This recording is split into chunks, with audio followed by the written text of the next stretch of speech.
Holly Shapiro was 8 years old, and it was a beautiful sunny day in September. And this adorable little girl would skip to school each morning, carefree, loving, wearing her little white Mary Janes. And then the horror story of Tally begins. I remember the morning was nice and warm because I wore the dress that my nanny had crocheted for me. And a car pulls up alongside of her, and the man leans out and says, I have a beautiful picture I'd like to show you. And I guess asked if I needed a ride to school. And I told him I didn't talk to strangers. And he pulled up alongside of her a little further, kept trolling her. And that's when he told me he knew my parents. And I really didn't want to get in the car, but I was raised to respect my elders. I got in the car, that's when he asked what time my school started, and then that's when he realized we had plenty of time and he was going to swing by and show me a poster. You know, I didn't know to fear people. Well, fortunately, a good citizen looks at this and says, I don't like the looks of this. And he actually follows him to his apartment. The moment I felt danger was when he wanted to go by his place. And I remember wanting to jump out of the car.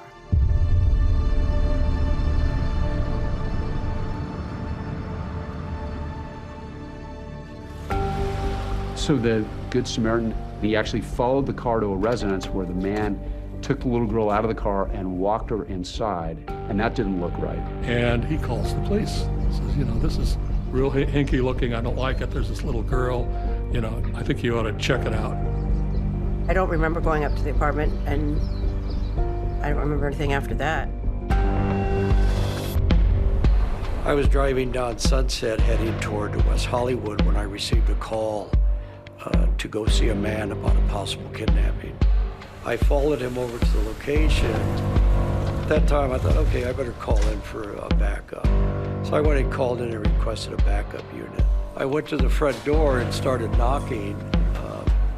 I could hear someone running around. So the man came and he opened up the curtains a little bit and peered out and said, oh, sorry, I was in the shower. I'll be right there. I see this male person on the other side, no clothes, not dripping with water, no towel. And I said, oh, okay, you need to open the door right now, I need to come in. And he said, wait, let me put my pants on. And I said, okay, you got 3 seconds. I probably waited 5 seconds and I kicked the door in. To the right was a dining room, to the left was a living room, and straight ahead was a kitchen. And here was this little girl, blood all over the place, clothes, shoes, and a dress thrown to one side. There was coins on the floor, and she had this steel bar across her neck, which probably weighed 2 pounds. And there's an image that I will never forget. It's an image of this pipe used to strangle her with, essentially. Press it against her throat, and more blood than should ever be able to come out of a little 8-year-old girl next to these Mary Jane shoes on the floor of this kitchen. I looked at her, I thought she was dead, she wasn't breathing. The other officers came around, we were looking for the suspect. I went back to check on Tally, and I just couldn't leave her there like that.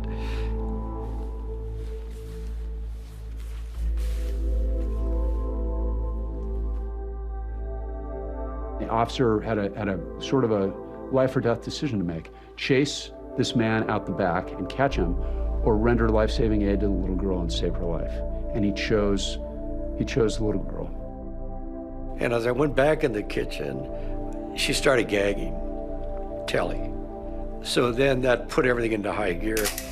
But when I was yelling, the officer that was covering the back door thought I was asking for help. So he ran to the front to help me. We later found out the suspect escaped through the back door. Tally was bleeding out, literally clinging to life. Fortunately, there was already an ambulance racing to the scene. Tally arrived in the emergency room, and the doctor said there was no chance of saving her. And after she had been taken by the ambulance, they started looking around the apartment to see if there were any clues as to who the person was. I found his ID. We determined he was a student at UCLA in the photography department. And the name of the man who attended UCLA was Rodney Alcala. They searched that house, and there are references in reports of hundreds and hundreds of photographs of young women and boys in various stages of dress, in various stages of vulnerability that were in Rodney Alcala's possession. We had to find this Rodney Alcala. We had to get him off the street, because if he would do that to a little 8-year-old girl, there's no telling what he would do. You know, it was just by, sheer luck that Tally didn't die. She should have died, but she didn't. She was in a coma for 32 days. Nobody thought that she would survive, and miraculously, she pulled through. She was able to get back on her feet after several months in the hospital. My parents mentioned nothing. It was never brought up. It was never spoken about. I remember walking into my classroom and everyone looking at me like I was supposed to be dead. And her parents had just had enough. They could not stay in California another minute. They moved out of the country shortly after that. They moved to Mexico. The father wanted to give her a better, safer environment to live in. And that's where they stayed for the next many years. Rodney Alcala has gotten away, and now he's fled, and nobody knows where he's gone. I was a police officer with LAPD. This was one of my very first cases, actually, and it was 4 or 5 months old at that time, and he was in the wind. I went out and interviewed a number of his professors at UCLA. One of the things they told me, they said, you got the wrong guy. Rod Alcala is a super guy. He wouldn't hurt a flea. Really nice guy. Police wanted to know, who is Rodney Alcala, and why would this well-liked 25-year-old college student so viciously attack an 8-year-old little girl? This is San Antonio, Texas, home of the Alamo. Rodney Alcala was born Rodrigo Jacques Alcala Bucor on August 23, 1943, in San Antonio, Texas. He had an older brother, Raul. He had an older sister, and then he had a younger sister. His family lived in Mexico for a while. The grandma passed away, and the father left the family. They ended up moving to Los Angeles area, to Monterey Park. He had everything he wanted, Alcala. He went to Catholic schools. He went to, private schools.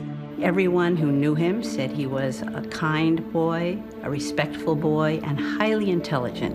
Rodney Alcala had every advantage that somebody could have in life. He had a mother who loved him, which is a big deal psychologically. He had friends. He had brothers and sisters who all turned out to be very successful.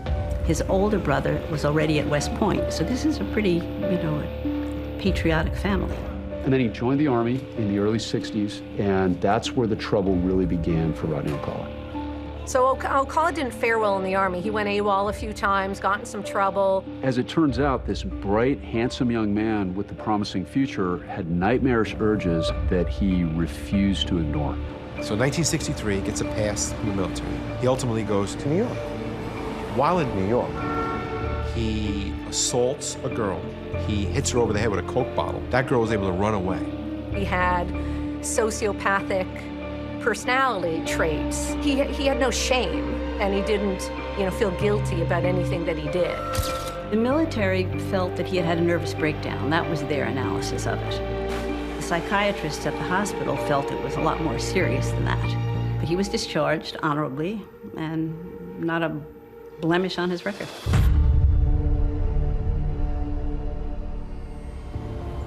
So he ends up coming back to California, where he enrolls in the UCLA Fine Arts program as a photography major.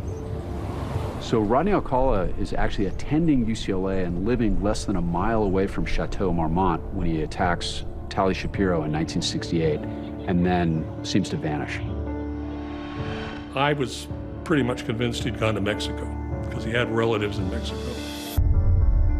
So it's been 3 years now since the rape of Taylor Shapiro. The FBI eventually became interested in the case and put Rodney Alcala on the 10 most wanted list. So I get a phone call and it's the FBI in New Hampshire. Say, hey, we've got your guy in custody, Rodney James Alcala. It seemed like an open and shut case, But it was just the beginning of what would become a pattern of catch and release that would continue for more than a decade.